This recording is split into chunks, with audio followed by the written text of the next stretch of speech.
Tower Defense Simulator just dropped an update, revamping the entire DJ system. It brings huge changes to the support tower, so instead of being like other content creators making comments, I'll be making a list on the differences and new features of this tower. First, the overall designs absolutely dominate. The amount of detail the developers put in for towers nowadays is immense.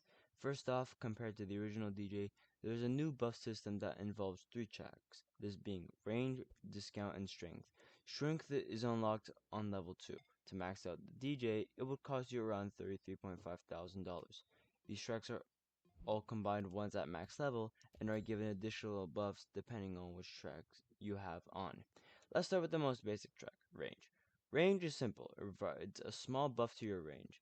At max, when the track is active, you get a 25% buff to your range compared to the old 35% at the max for the pre-vamped version. What makes it worth it sometimes is to drop the beats, which is a new feature I'll cover later in this video. Next is discount. Discount offers a small buff to how much you pay for your towers. This initially apply when you turn the track to discount. At max level, when the track is active, you'll only get 15% discount compared to the old 20%. Finally, we got strength. Strength being an entirely new buff concept in the game with the introduction of the mercenary base. Makes it a really nice tower to have on deck. And with a new track bringing it in as a DJ revamp is insane. Strength gives a slight buff to your tower's firepower per shot or increases DPS in the range of damage.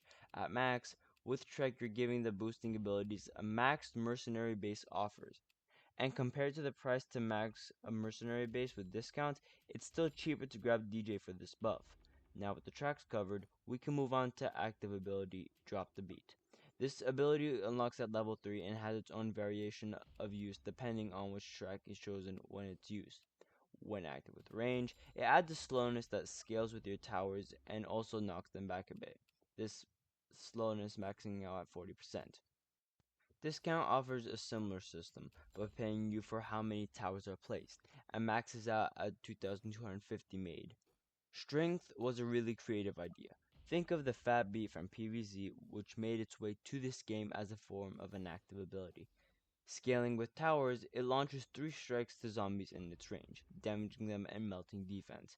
I would prefer the old DJ, but the active ability kinda sells it for me, as I prefer playing more of a support role as well, and I don't have much time to farm or focus on my cowboys. This was an amazing update that the TDS team brought, with some sneaks I didn't think you guys saw yet. In the meantime, bye.